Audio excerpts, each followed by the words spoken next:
இப்போ நம்ம பார்க்க வேண்டியது ஒரு தலையீத்து கிடீரி. தலையீத்து கிடீரினா சிந்து கிராஸ் தான். சிந்து கிராஸில் தலையீத்து கிடீரி. இன்னும் ஒரு 20 நாள் ஆகுங்க. 20 நாள் ஆகும்னா அந்த கிடீரி நல்லா தோல் பொய்த்தோல் மாட்டில் முக்காத்தரத்து கிடீரி தான். தலையீத்து 2 பல் இப்போ தான் போடுது. 2 பல் போடுதுன்னா சிந்து கிராஸ். சிந்து கிராஸுங்கும்போது இந்த கிடீரி நல்லா கிளைமிட்டு தாங்கும். எந்த கிளைமேட்டுக்கும் செட் ஆகும். மேய்ச்சல் முறையில் வளர்க்குறதுக்கு இந்த கிடேரி ஆகும். காய்ச்சல் வந்தாலும் நோய் எதிர்ப்பு சக்தி அதிகம். சிந்தும் ஜர்ச்சும் கலந்தது. வெறும் சிந்து கிராஸுன்னா இந்த கொப்புள் மடி கீழே தள்ளி தொங்கும். சிந்தும் ஜர்ச்சும் கலந்ததுனால அந்த கொப்புள் மடிக்கிறாது. கிராஸ் மாடும்போது 5 லிட்டர் கறந்தாலும் இதுக்கு மெயின்டெனன்ஸு கம்மி. மெயின்டெனன்ஸ் என்ன கம்மி? மெயின்டெனன்ஸ் கம்மின்னா இதுக்கு நம்ம அவ்வளோ தூரம் பக்குவம் பார்க்க என்னென்னு பக்குவம் பார்க்காம குறைய நம்ம அளவுக்கு ஒரு பக்குவம் பார்த்தாலே இந்த மாடு ஒரு 5 லிட்ரு கறக்கும். ஒரு ஆளுக்கும் ஒரு வித்தியாசமாக பக்குவம் பார்க்குது. எப்படி? ஒரு ஆள் நல்லா தவிடு போடும், ஒரு ஆள் தவிடு போடாது.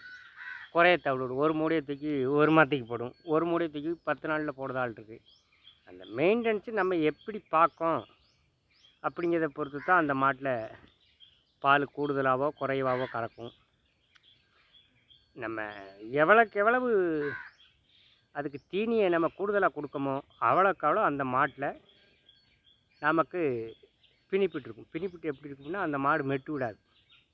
வெறும் தீவனத்தை மட்டும் போட்டாவது பருத்தி கொட்டை ஒரு தாரம் வச்சோம்னா ஒரு தாரம் குச்சி புண்ணாக்கு வைக்கணும். அப்போ அந்த பருத்தி கொட்டை அந்த குச்சி புண்ணாக்கு எப்படி வைக்கணும்னா தண்ணியில் போடணும். அப்போ அந்த தண்ணியும் குடிக்கும், அந்த தண்ணியும் அந்த பருத்தி கொட்டையும் நல்லாயிருக்கும். சில மாடு வரவு ஓட்டையாக போட்டால் அது சில மாடுகள் தின்னாது. தண்ணியில் ஓட்டோம்னா தண்ணியும் அந்த வரவு ஓட்டையாக சேர்த்து சாப்பிடும்.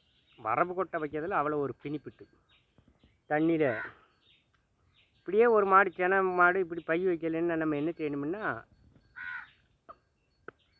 நைட்டுக்கு அரைக்கிலோ கொட்டையை நனைய வைக்கணும். தண்ணியில் முக்கி நாட்டு சாக்கில் போட்டோம்னா விடிய காலம் முளை பொந்துடும். முளைக்கொட்டை போட்டோம்னா இத்தினியோண்டு இருக்க பை செனமாட்டில் வைக்கணும். செனமாட்டில் வச்சோம்னா இம்புட்டு கொண்டு இருக்க பைப்பு ஒரு வாரத்துக்கு வச்சோம்னா மாடு கப்பன்னு பை வச்சிடும். அந்த மாட்டோட கால்சியம் பத்தாக்கரை கூடுதலாக வரும். அப்போ அந்த கன்றுக்குட்டி நமக்கு தலையத்திலே 4 லிட்டர் கறக்கும்னு நினைக்க மாடு நம்மக்கிட்ட ஒரு 6 லிட்டர் கறக்கும். இதுதான் இதோட நல்ல ஒரு லாபகரமானது. சில வீடியோக்களில் அந்த மாட்டுகளோட மருத்துவத்தை பற்றியும் சொல்லுவேன்.